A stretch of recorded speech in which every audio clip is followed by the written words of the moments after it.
진짜 쟤 왜 저래? 주변 곳곳에 숨어있는 빌런으로부터 상처받는 분들, 이 남자 전화 꺼져 있어. 또 잠수야.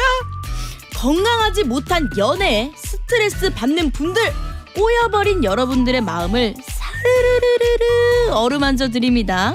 총기 있는 정신생활.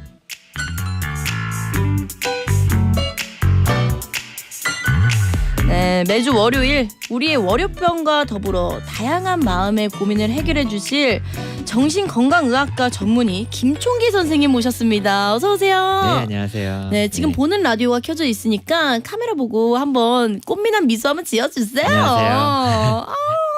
아니요, 최혁진님께서 진짜 훈남이시네요. 오랜만에 보라로 안구 정화 중입니다. 라고 하시는데, 아, 보라 안 보시는 분들은 굉장히 궁금하시겠다. 혹시 닮은 배우 중에 이런 얘기 들어봤다, 이게 있나요? 저요. 솔직히 뭐 저희가 욕 안 할 테니까. 저 같은 경우에는 뭐 배우 유인나 씨, 최강희 씨, 체리 필터. 네. 구본승 씨 닮았다는 얘기 들어본 적 있어요. 진짜 닮았다. 맞아요. 그런 이미지입니다. 지현우 님도 닮았어요. 미치겠네. 어떤 건지 상상 가시나요? 우리 보는 라디오를 못 보시는 분들을 위해서 대충 이렇게 설명을 들었고, 진짜 잘생기셨어요. 너무 근데 민망하네요. 아까 이런 얘기가 있더라고요. 뭐 총기쌤 우리 쌤디 솔로인데 막 이런 얘기가 있더라고. 총기쌤 임자 있어요. 범죄예요. 그 정도로 우리 짝짝이 분들께서 어떻게든 막 이렇게 이어주고 싶고 남자친구 만났으면 좋겠다라고 이렇게 하나 봐요. 근데 걱정을 많이 해주시나 보네요. 맞아요. 그리고 총기쌤이 이렇게 멋있는데 바로 낚아채가죠. 그런 오해는 하지 마시고. 자, 이번에 뭐 보는 라디오 지난주 방송하시면서 어땠어요? 나 잘했다라고 생각했는지, 아니면은 좀 부족한데 어떤 느낌이 들었나요? 저 너무 긴장해서 약간 횡설수설한 것 같은데 너무 좀 보는 라디오로 다시 보니까 네. 너무 혼자 좀 진지하게 한 거 아닌가 하는 걱정이 좀 들긴 진짜요? 했었어요. 그래서 근데 보통 정신과 선생님은 자기 평가에 굉장히 냉정할 것 같거든요. 그래서 냉정한 평가가 아닐까요? 저는 딱히 잘 그렇게 못하는 것 같아요. 오히려 이제 와이프가 옆에서 냉정하게 저렇게 하면 안 돼. 아, 와이프가 혼내키죠. 약간 총기쌤의 정신과는 와이프네요. 그렇겠네요. 네. 정신을 잡아주고. 그러니까 이렇게 마음이 안정하고 옆에 좋은 사람이 있으니 총기쌤이 또 이렇게 건강하게 하는 게 아닐까 싶어요. 근데 뭐 후회나 걱정 이런 것들이 굉장히 많은 편인가요, 총기쌤은? 후회나 걱정 없는 사람이 세상에 어디 있겠어요. 근데 후회나 걱정에 빠져드느냐, 네. 후회나 걱정을 그냥 하느냐 다른 거니까. 빠져드는 순간만 알아차리려고 노력하고 있긴 합니다.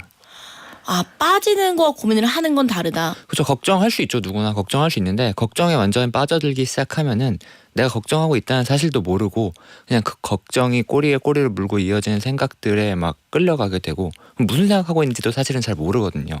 더 괴롭잖아요. 그렇죠. 근데 그럴 때 이제 딱 한 발 빠져나와서 지금 내가 이런 생각을 하는 게 어떤 도움이 되는가.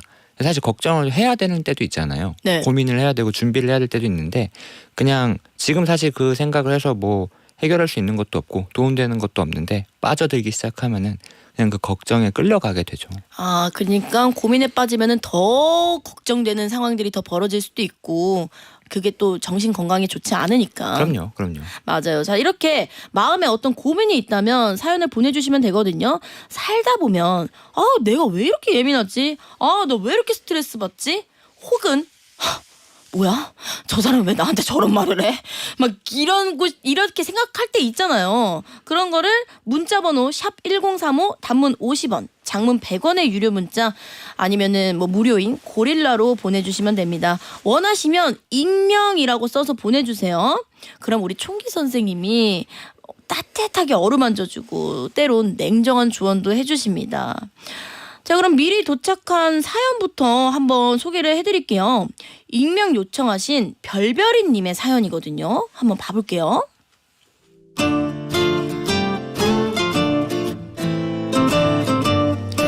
저는 회사 때문에 가족과 떨어져 혼자 사는데 일을 마치고 집에 와서 가장 많은 시간을 보내는 일은 인별그램을 하는 일입니다. 근데 어쩌다 보면 내 친구의 친구, 그러니까 잘 모르는 사람의 계정에 들어가서 그 사람이 어디에 살고 누구를 만났고 뭘 먹었는지 보다 보니 시간이 훅훅 지나갈 때가 있습니다. 어머! 벌써 1시네? 뭐야? 출근하려면 얼른 자야 되는데. 헉! 근데 이 여잔 좋겠다. 일본 여행 갔네. 난 이러고 일하고 있는데. 이러면서 모르는 사람을 부러워하고 쓸쓸한 마음으로 잠이 들죠. 안 그러려고 신경을 쓰는데도 혼자 있는 시간이 많아질수록 점점 더 인별그램에 빠져듭니다. 그리고 늘 그 마무리는 좀 서글프고 우울하달까? 내 또래 여자들 중엔 결혼해서 애 낳고 사는 사람도 있고 돈 많이 벌어서 비싼 것도 척척 사고 좋은 데만 다니는 것 같은데 나는 왜 이렇게 별로로 사는 것 같은지 스스로에게 점점 불만이 많아지는 겁니다. 나름 회사에서는 대리라는 직함도 일찍 달았고 돈도 못 버는 편은 아닌데 왜 그냥 자꾸 비교되고 우울해질까요? 단순히 인별그램만 끊으면 되는 걸까요? 닉네임 별별이님의 사연이었는데요. 사실 요새 SNS가 많이 활발해지면서 또 뭐 발전되면서 흔히들 겪는 기분일 것 같아요. 뭐 라디오 같은 데 사연을 보내는 이유는 정말 해결책을 바라는 것도 있지만 저도 그래야 하는 뭐 사람들의 공감을 받고 싶어서 이렇게 보내는 것 같은데 사실 이런 분들 굉장히 많으실 것 같거든요. 맞아요. 진짜 엄청 많아. 주변에도 엄청 많고 환자분들로 오시는 분들도 이제 사실 저는 우울감이 먼저라고 생각하긴 하는데 네. 자신의 우울감을 확인하는 엄청 요즘에 흔한 수단이 SNS인 것 같아요. 그리고 여기 이야기하신 것처럼 다른 사람들은 다 잘 사는 것 같다. 다 행복한 것 같다. 근데 나는 아니다. 이렇게 이야기하면서 점점점 더 우울해지는 것 같아요. 네. 주변에도 진짜 많이 있지 않나요? 너무 많이 있죠. 비교하고 이거 샀고 특히 확대도 잘 되잖아요. 맞아요. 화질이 좋으니까 확대하면 모공까지 보이는 세상인데 그래서 확대해서 얘 무슨 차 샀지? 얘 화장품 이거 쓰네? 옷 어디 브랜드네? 막 이런 것들부터가 비교하기 시작되더라고요. 보면은 세상에 돈 많은 사람이 이렇게 많았나? 이런 생각 들기도 하고. 맞아요. 예전에는 그 한강이나 이런 데 가면은 한강이 보이는 집이 굉장히 좀 금액대가 있다고 하잖아요. 그래서 보면서 세상에 돈 많은 사람들이 이렇게 많구나 라고 생각했다면 지금은 SNS를 보면서 얘는 이걸 샀네 이렇게 비교를 하게 되는 것 같아요. 한강 있는 집 바깥에서 건물로만 보다가 이제는 그 안에서 막 가구랑 뷰랑 뭐 먹는지 다 보잖아요. 그 안을 들여다보기 시작했죠. 그러니까. 맞아요. 좀 더 상세해지고 세세해지기 시작한 거죠. 아니 그러면 우리 별별이님은 이런 기분에서 벗어나려면 인별을 끊는 게 최선일까요? 근데 끊는 게 최선인가 하면은 저도 이제 SNS가 여러모로 도움이 되기도 하지만 네. 또 해악이 되기도 하고 양날의 칼이라고 생각하는데 또 완전히 끊을 수 있는가도 사람에 따라 다른 것 같아요. 직업적으로 끊을 수 없는 분들도 있잖아요. 맞아요. 예를 들어서 세미 씨 같은 경우도 직업적으로 SNS가 필요하신 부분도 있잖아요. 네. 그러니까 그러면 그냥 끊어라라고 이야기하기보다는 아까도 제가 이야기했다시피 사실 이 SNS가 나의 우울감이나 걱정을 더 막 증폭시키는 건 분명히 있지만 전 그게 원인이라고 생각하진 않아요. 그러니까 내가 기본적으로 감정과 기분 상태가 우울하고 부정적으로 왜곡되어 있는 상황에서 SNS를 보면은 그런 점들이 점점 더 확대되는 거라고 생각합니다. 그래서 그럴 때는 조금 더 SNS를 멀리하거나 아니면 지금 나의 기분 상태와 감정 상태 때문에 이게 더 그렇게 보인다는 것을 스스로한테 이야기해 주는 게 더 먼저라고 생각하긴 해요. 자꾸 인별그램 같은 경우에는 안 보려고 해도 자꾸 손이 가거든요. 왜냐면 그 나머지 비어있는 시간을 알차게 채워주잖아요. 그 돋보기 눌러서 아니면 릴스 이런 거 보면은 1시간 2시간 후딱후딱 하잖아요. 맞아요. 금방 가요. 짧은 영상 보면은 금방 가고 재밌고. 자, 우리 5225님께서 저도 그런데 그게 자존감의 문제인 걸까요? 자존감의 문제라고 할 수도 있죠. 근데 저는 근데 요즘에 자존감이 되게 중요한 이슈가 되면서 자존감이 충분히 탄탄해야 한다 이런 이야기를 하다 보니까 다른 사람들과 비교하지 않고 나 스스로 나를 만족하고 스스로를 잘 인정해 줄 수 있어야만 건강한 사람인 것 같은 오해를 좀 만드는 것 같아요. 이제 자존감은 사실 정신 건강에서 굉장히 중요한 요소이기도 하고 건강한 자존감을 만드는 건 당연히 중요하지만 그러면은 정말로 다른 사람의 평가나 다른 사람과의 비교 없이 나 혼자 오롯이 스스로를 인정해주고 사랑해줄 수 있는 사람이 있는가? 그건 전 너무 비현실적이라고 생각하거든요. 근데 오히려 이제는 그것조차 SNS에 퍼지고 SNS에도 막 자기 개발 이런 글들 많이 올라오잖아요. 네. 막 대단히 정신이 건강하신 분들이 자기 정신 건강의 비결을 쓰면서 네. 남들과 비교하지 마라 이렇게 이야기를 하다 보니까 다른 사람들과 비교하고 다른 사람들에게 사랑받고 인정받고 좋게 평가받고 싶은 마음이 드는 건 너무 당연한 본능인데 마치 그런 거를 가지고 있는 내가 건강하지 않은 거다라고 생각하게 되면서 더 안 그래도 상처가 나 있는 자존감을 더 깎아먹게 되니까 저는 그런 점들을 오히려 인정해 주는 게 더 필요하지 않을까 싶어요. 우리 0711님께서 전 회사 사장입니다. 저 또한 누군가와 비교합니다. 하지만 자기 비판은 금지 같아요. 라고 하셨는데 비교는 하되 대신 나를 내리깎지 말아라 라는 이야기인 것 같아요. 자기 비판보다는 이제 살짝 말장난 같겠지만 단어가 가진 힘은 중요하니까 네. 자기 비난을 하고 있는지가 중요한 것 같은데 근데 어느 순간 내가 지금 스스로를 비난하고 있구나를 알아차릴 수 있어야 한다고 생각해요. 그렇지 않으면은 그냥 비교해서 시작해서 아까도 이야기했다시피 막 꼬리에 꼬리를 물면서 맞아요. 내가 지금 어떤 생각으로 끌려가고 있는지를 분간할 수 없게 돼요. 그러다 네. 보면은 한창 비난하고 있는데도 스스로는 그러고 있는지조차 모르게 되죠. 실제로 제가 공채를 계속 떨어졌잖아요. 그때 저는 나는 못하는 사람이야가 아니라 난 할 수 있으니까 대신 운이 안 좋았을 뿐이야 라고 하면서 제 비난은 하진 않았거든요.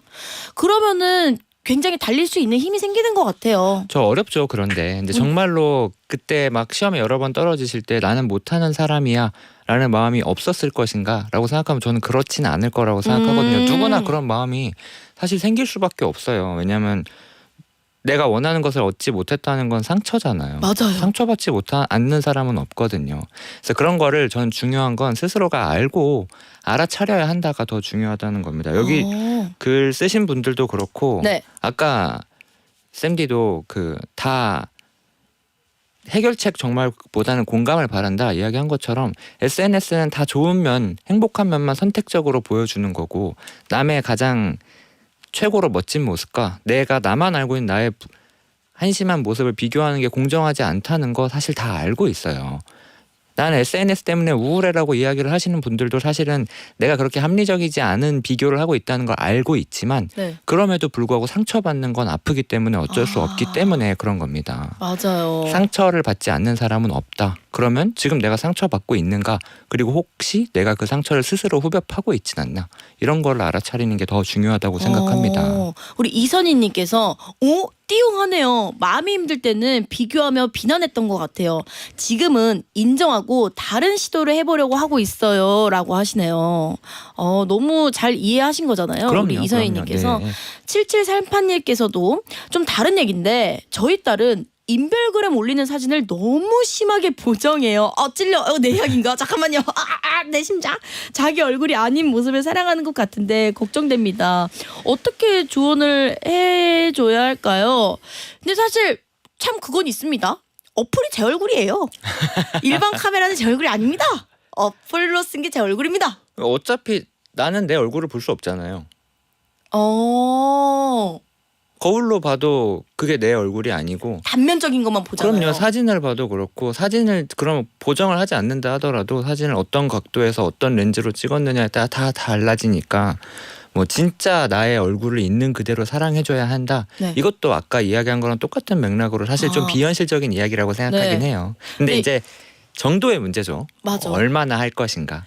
이게 또 이런 부작용이 올 수 있어요. 그 얼굴이 내 얼굴이라고 착각하는 순간 나중에 누가 나한테 못생겼다 하거나 뭐 내가 마음에 드는 이성에게 차였거나 내가 못생겨 보일 때 이게 너무 불만족스러워서 자꾸 막 비난하게 되고 비하하게 되고 내 자신을 갉아먹는 일이 될 수도 있거든요. 그쵸 맞아요. 근데 아까도 드린 것처럼 정도의 문제다. 정도가 심해서 여기에 빠져들고 있는가만 감별하면 되는 거라고 생각해요. 왜냐하면 사실 사진을 보정하고 좀 더 잘 나온 사진을 고르고 할 때에는 좀 더 멋져 보이고 조금 더 예쁜 모습을 사람들에게 보여주고 싶다 하는 마음도 있고 나의 외모에서 이런 점들이 마음에 들지 않는다라고 네. 생각하는 점도 있기 때문이거든요. 근데 그걸 알고 있기만 하면 되지 그 보정된 모습에 빠져들기 시작해서 아까 똑같은 맥락으로 분간하지 못하게 되면 그게 그때부터 위험해지는 거라고 생각합니다. 맞아요. 그러면 딱 간단하게 이 사연 주신 분처럼 SNS를 보면서 비교하고 막 우울감 들 때 어떻게 하면 좋을지 명쾌하게 이야기해 주세요. 총기쌤. 잠시 멀리 하는 것도 좋을 것 같아요. 일단은 어. 그럴 때는 아예 그럼 SNS를 끊냐 막 어플을 지워라 이렇게 하는 것보다는 네.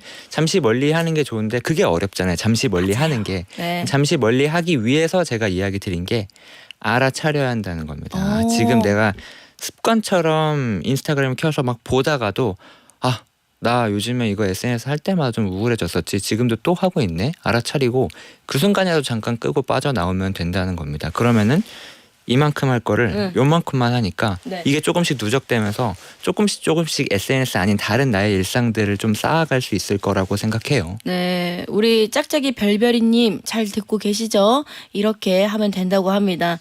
자, 그럼 저희는 노래 듣고 돌아오겠습니다. 데이브레이크의 들었다 놨다 듣고 다시 우리 총기쌤 만나볼게요.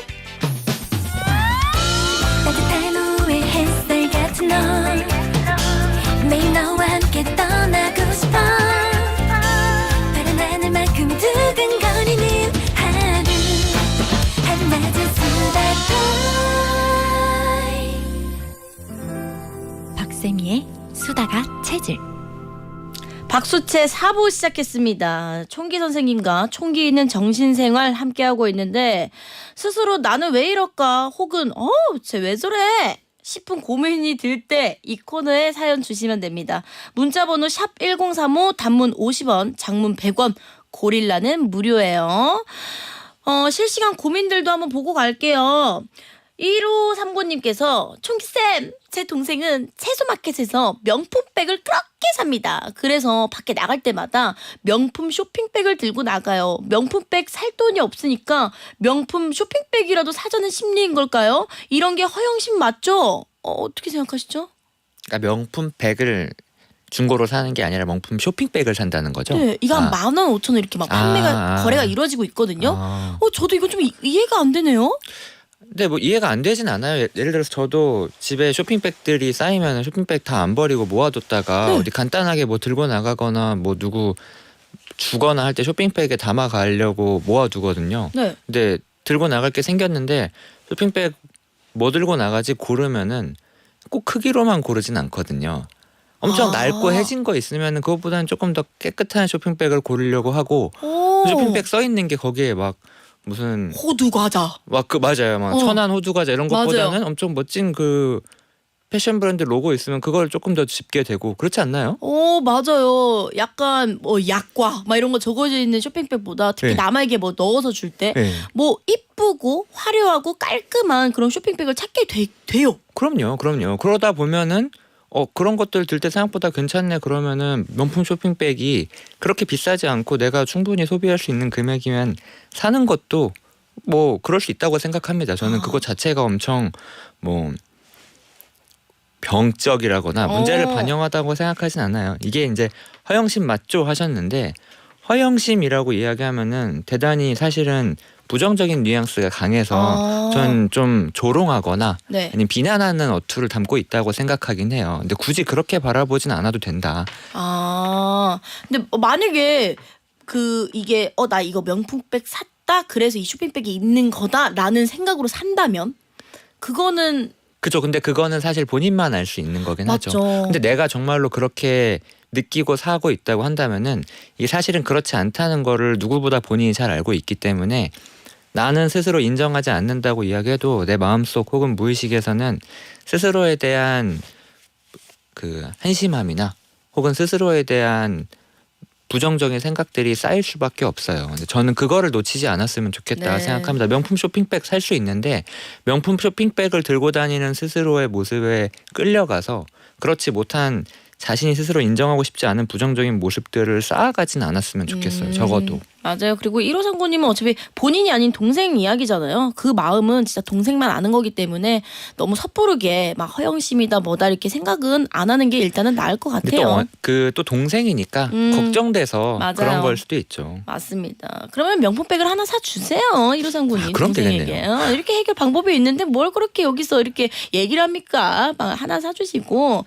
정미연님께서 요즘 뉴스를 보다 보니 리플리 증후군, 과대망상, 허언증 이런 얘기가 많이 나오더라고요. 자기가 돈이 없는데도 부자라고 한다거나 가진 것에 비해 마구 부풀려서 얘기하는 사람들이 있잖아요. 이런 용어들이 정말 의학 용어가 맞나요? 맞다면 다 같은 맥락의 얘기인가요?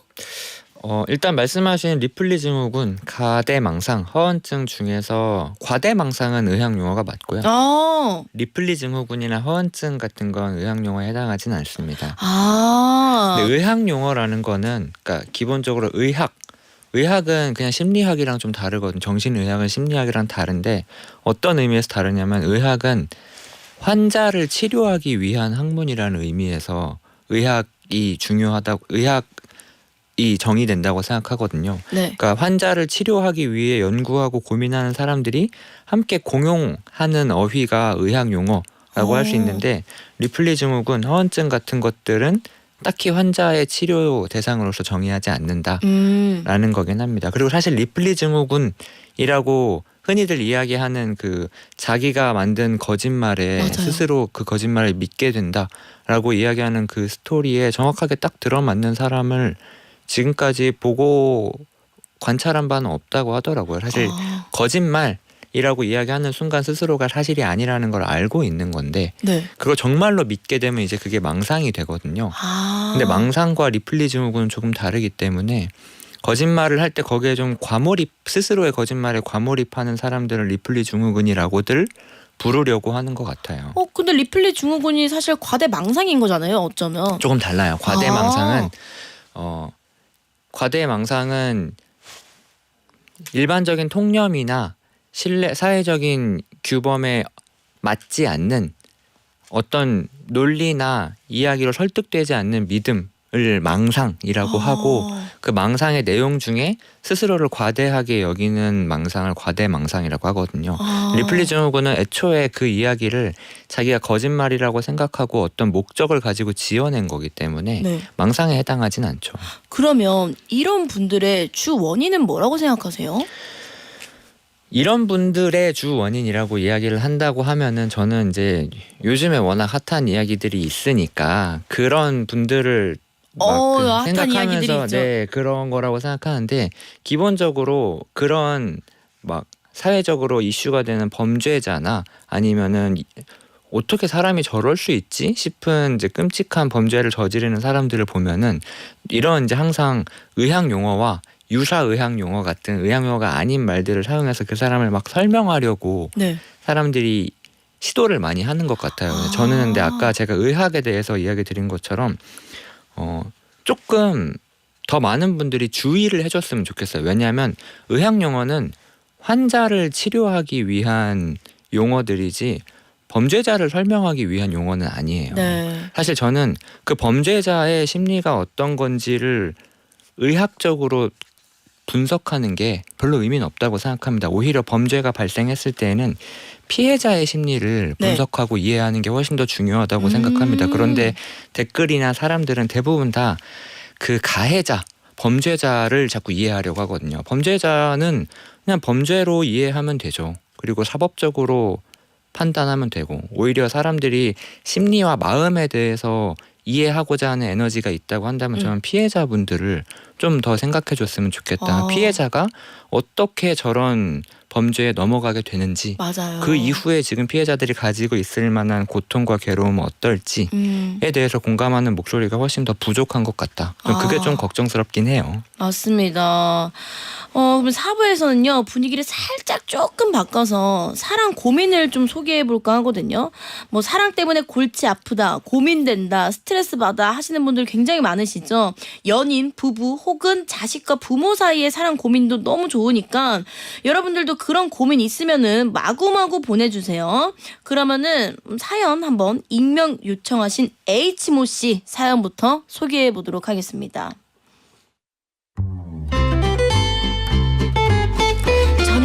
이런저런 방황을 하다가 취직 준비가 좀 늦어졌습니다.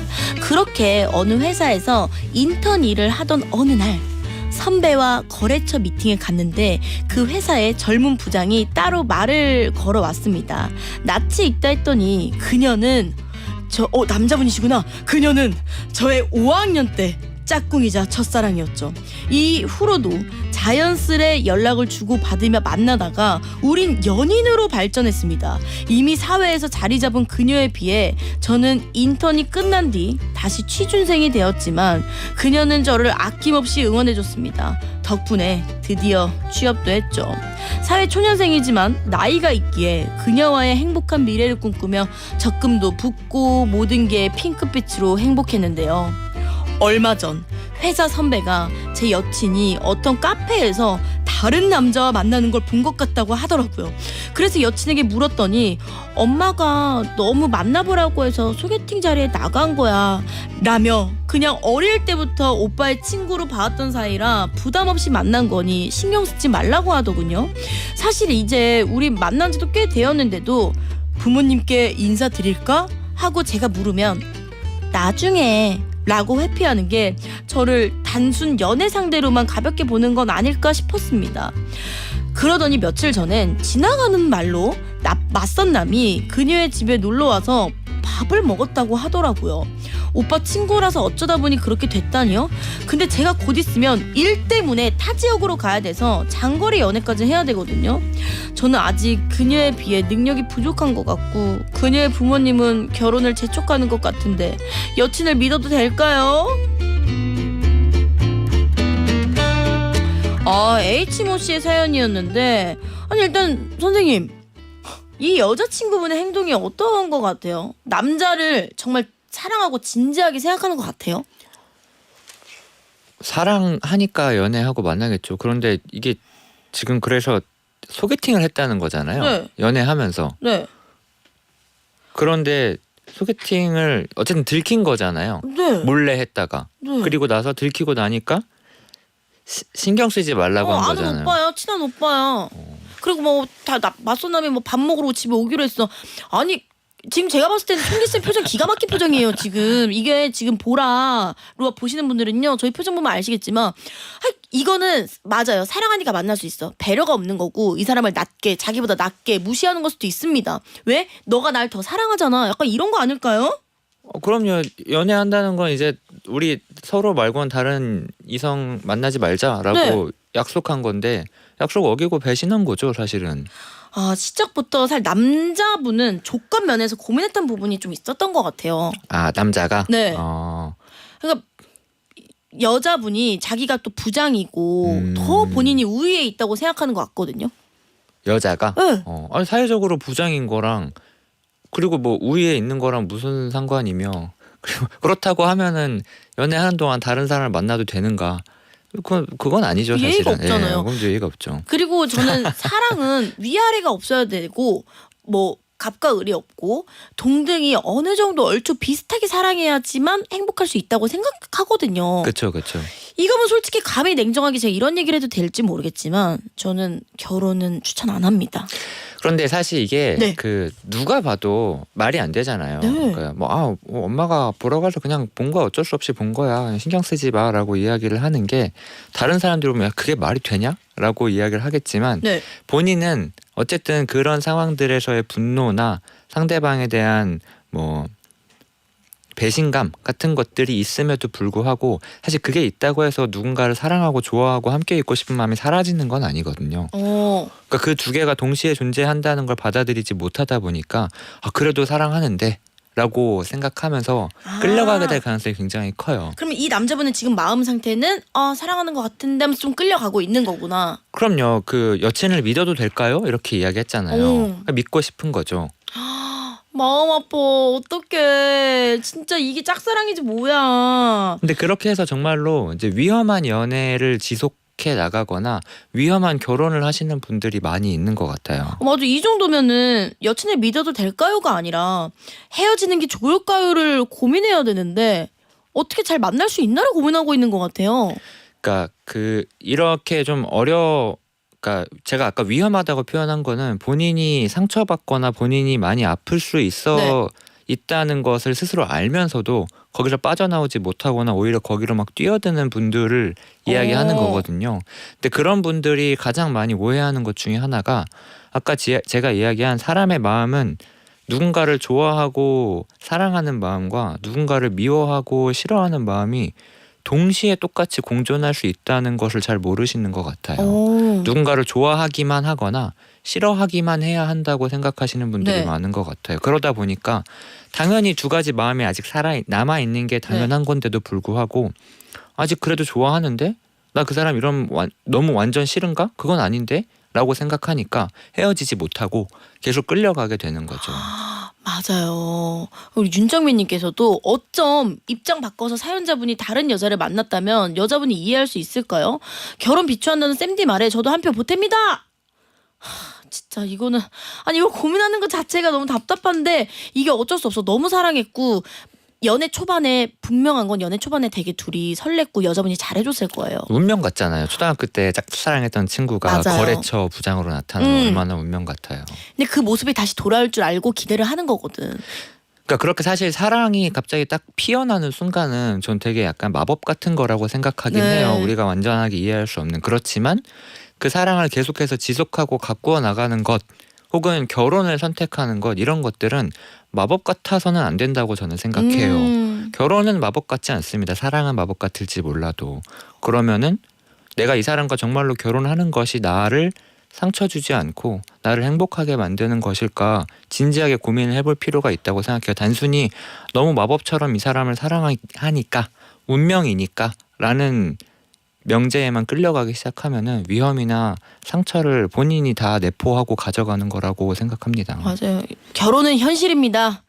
최혁진님께서도 헤어지세요라고 하셨는데 자 그러면 우리 총기쌤이 말하는 냉정하게 계속 만나라고 할 것 같아요? 아니면 헤어지라고 할 것 같아요? 본인이 알아서 하시는 거죠. 인생은 알아서 개척해가는 거다. 그럼요. 어떻게 헤어져라 만나라 이야기할 수 있겠어요. 본인이 알아서 하는 건데 저는 그 좋아하는 마음만 있느냐 아니면 네가 방금 이야기한 그런 일들 안에 정말로 상대방에 대한 배신감이나 화가 없느냐 그럼 그 화와 배신감은 어떻게 갈무리하기로 마음 먹었냐 이런 것들을 물어봤으면 좋겠어요. 만나도 좋다고 생각합니다. 저는 본인이 만난다고 결정할 수 있죠. 근데 만난다고 결정하려면 아까 이야기한 그런 상대방에 대한 부정적인 감정과 생각들이 없을 수 없기 때문에 그거 너 그럼 어떻게 처리하기로 했어를 본인이 대답할 수 있어야 한다고 생각합니다. 네. 뭐 사실 맞아요. 본인의 선택이 가장 중요하지만 그냥 제가 감히 한 말씀 드리자면요. 결혼은 현실입니다. 자, 띵동띵동. 익명을 요청하신 이모 씨에게 고민 사연이 하나 더 왔습니다. 우리 남편은 선택적 기억 상실 같아요. 제 생일, 우리 친정 부모님 생일 이런 건 잊어버리고요. 자기 생일, 시댁 부모님 생신, 시댁 제사 이런 건 기똥차게 기억합니다. 시댁 어르신들의 사돈의 팔촌 제사까지 다 기억하죠. 그러면서 우리 친정과 관련된 건 다 있는데 이건 왜 그럴까요? 기억 상실이라기보다는 네. 주의력의 차이겠죠. 주의와 집중이 조금 떨어지니까 기억의 등록이 좀 덜 된 게 아닌가 싶은데 아니 근데 기억 등록 덜 된 게 아니라 이거는 좀 서운하죠. 너무 본인만 서운한데. 생각하는 거 아니에요? 내 가족, 내 사람만 이렇게 신경 쓰고. 근데 사실 조금 억울한 건 있어요. 왜냐하면 자기 생일과 와이프 생일을 비교하면은 당연히 자기 생일을 먼저 기억하기 쉬운 게 맞죠. 그리고 우리 부모님 생신이랑 장인 장모님 생신을 비교하면 당연히 우리 부모님 생신을 기억하기가 쉽죠. 왜냐하면 훨씬 오래 알아왔잖아요. 기억이 머릿속에 등록된 지가 훨씬 오래됐잖아요. 아니, 결혼하면 가족이라며. 이제 내 자식으로 들어오는 거라며. 시어머니 시아버지 이제 너 내 딸이라며. 아니 근데 어떻게 그럴 수 있어. 그렇죠. 서운하죠. 너무너무 맞죠? 서운할 것 같아요. 그렇지만 사실 어쩔 수 없는 부분도 있다. 그럼 자꾸 다시 이야기해 주면 되죠. 맞아요. 자꾸 이야기해주면 되고 그 많은 방법을 뭐 캘린더를 집에 크게 걸어놓던가 뭐 달력을 크게 만들거나 하는 것도 하나의 방법일 것 같아요. 근데 요즘에 또 깨똑에 생일이 딱 뜨거든. 맞죠? 맞아요. 좀 변명하기 어렵긴 하지만 남편분을 좀 고치려면은 어떻게 해야 할지 뭐 생각나는 거 있나요? 그러니까 저는 여기서 이거를 남편분을 자꾸 고치려고 하는 게 문제가 아닐까 싶어요. 남편분을 어떻게 고치겠어요. 그럼 다만 이제 서운하다라고 이야기를 해줄 수는 있죠. 마치 좀 무시받는 것 같은 느낌이 들었다라고 이야기를 해줄 수는 있지만 사실 남편분이 기억하지 못하는 건 무의식적인 부분이거든요.